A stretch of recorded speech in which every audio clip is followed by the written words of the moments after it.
So, hands up who thought that it would be me voicing this list as soon as you read the title. Oh, quite a fair few of you, actually. Well, you know what? You can be first up against the wall the next time my bloodlust peaks. I'm just kidding. I couldn't fight my way out of a wet paper bag. However, the villains on this list have definitely murdered more than just the mood when they show up, as collectively they probably slaughtered more man meat than even your mum does on the weekends. She's a rhino for the hose. And also, that's my one per list. Early doors. So let's celebrate the correct way with some death, disaster, and destruction courtesy of the best villains going. I'm Jules, this is WhatCulture.com, and these are the 10 comic book villains with the highest body count.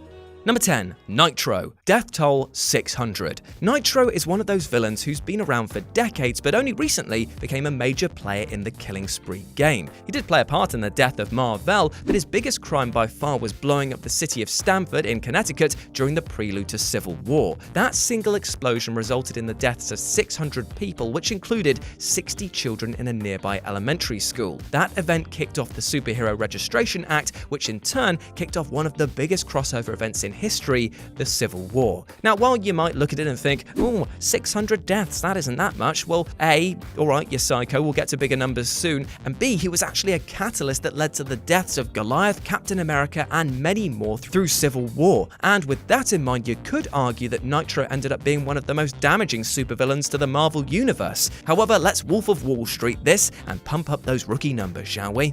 Number 9, the Joker. Death toll over 2,000. Now, we all know that Batman has a line that he will not cross, that he will never kill anyone, even though he totally has in the past. We'll forget that and instead focus on the clown prince of pain, the Joker. Since the Joker began putting his sadistic smile onto the faces of his victims, he has garnered a kill count in excess of 2,000 people. Granted, that number is only an estimate, since you can attribute deaths to him like we did with NITRO in the form of his minions, but let's just focus on him for now. In terms of DC's terrestrial-based supervillains, the Joker easily has the highest kill count in the normal continuity, and we only need to remember when he became Emperor Joker that this number shot up into the billions. However, it's a push to include that just because these actions were retconned at the end of the arc. But thank God they were, right, Bruce?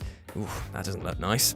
Number 8, Ozymandias. Death toll millions. Not all villains are truly bad people, but some terrible things need to be done for the greater good, and that most definitely is the case for the Watchman's friend and then final foe, Ozymandias. With his martial arts skills and incredible intellect, it was always clear that Ozzy was going to be destined for something greater, and after leaving crime fighting behind to tackle the corporate world, he saw something that no one else could. He saw that unless he did something, nuclear war would consume the globe. Therefore, he began to orchestrate an event to unite the world against another threat. This came in the form of Dr. Manhattan, or a giant space squid if we're being precise. The monster being zapped into the heart of New York led to the deaths of millions, but he would argue that it was but a drop in the ocean compared to the lives that would have been lost if he had done nothing.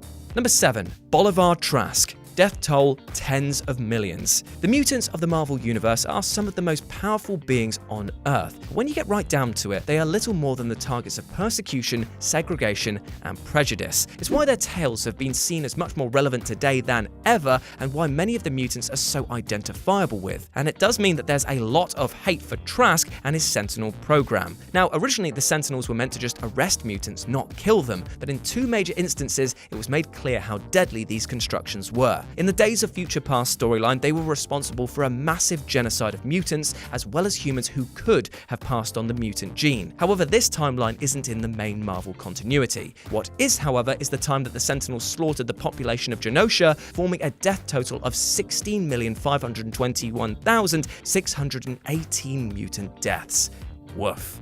Number 6, Dark Phoenix. Death toll billions of aliens. Typically, Jean Grey is a good person and one of the most important people on the X-Men's roster, but there have been times in her past when she got more than just a little angry. You see, because of Jean's immense psychic power, she attracted the attention of a cosmic being known as the Phoenix Force, which resulted in some serious repercussions for a lot of people. Take the Dark Phoenix saga, for example, which saw her turn on the X-Men and flee to another galaxy. After she got there on this interstellar road trip, she got a bit peckish, so devoured an entire star, which caused a super supernova, as you do. That act led to the destruction of the only civilized planet in the system, killing billions of sentient beings. She was declared to be an evil more serious than Galactus and was sentenced to death by the Kree, Skrull, and other galactic empires, but ultimately sacrificed herself at the end of that story, only to return and die again pretty much every other decade. Number 5, Lobo. Death toll, billions. How can you not love Lobo? I mean, yeah, he does try and kill anything that moves if it suits him, but he's kind of brilliantly funny. He once killed the entire population of his home planet for a science project. It took about a week, but a complex plague he created went through the population, resulting in the deaths of billions of people, which left him to be the last of his kind. I mean, talk about commitment to the bit. I mean, I hope he got an A in the science fair for that. Well, actually, seeing as he'd be the last one left alive, it wouldn't be hard for him to award that to himself. Yeah, fair play. In another story, he gets killed and finds himself in the afterlife. While there, he kills everyone he meets, including the full force of all the angels and demons of heaven and hell. Now, seeing as those folks were already dead, they don't actually count towards the impressive kill count, but it is worth noting how mad that is. Number 4, Galactus. Death toll, decillions. Galactus was once known as Galan, and he was the sole survivor of the universe that existed before the Big Bang. Having survived the big crunch that preceded the Big Bang, he was reformed into the being now known as Galactus, a cosmic entity of massive size and immeasurable power. Galactus wields the power cosmic, a rather poorly defined array of powers that enable him to do anything, such as create life, take it away, or even bestow a portion of his power onto a herald that he uses to scout out the cosmos, looking for new planets to consume. Hello, Silver Surfer. Because Galactus has been wiping out whole planets of life for eons, it's impossible to determine his kill count. All told, it's likely to be a number so large it's inconceivable, but it should be somewhere in the decillion, which is a number followed by 33 zeros. That's pretty big.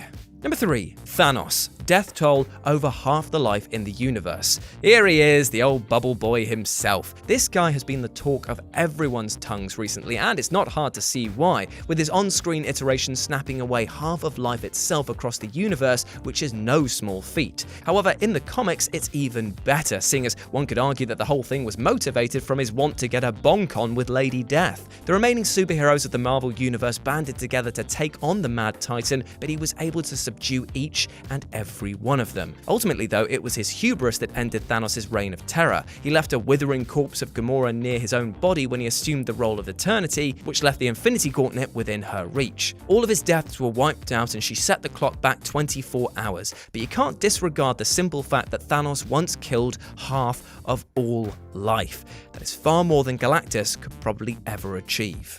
Number 2, Superboy Prime. Death toll, an entire reality. Superboy Prime hails from the reality known as Earth Prime, which was devoid of all superheroes but featured them in comic books. Basically, it was our own reality, only that there was a young man named Clark Kent who turned out to be a real-life Superman just as he was depicted in the comics. This realization made the young man believe that he had a certain destiny to reach, which led him to become a superhero. Unfortunately, Crisis on Infinite Earths left his reality erased, and because he believed himself to be the one true Superman and his reality the only proper one, his morality became somewhat warped. He soon became an incredibly dangerous supervillain who believed that all realities but his own were corrupt. While under the moniker of Superman Prime, he battled Monarch and the heroes of Earth 51. When Prime ripped open a part of Monarch's chest plate, a massive release of quantum energy resulted in the complete destruction of Earth 51, and along with it, its reality. And number 1, the Anti-Monitor. Death toll, over 50 realities. The Anti-Monitor is one of the DC Universe's greatest villains. He was the principal antagonist during the Crisis on Infinite Earths crossover event that absolutely reshaped DC Comics as we know it today. The Anti-Monitor hailed from the Quarian universe, which he had conquered. Looking to conquer more than just his own universe, the greedy gut sets his sights on the many worlds of the multiverse, which brought him to the attention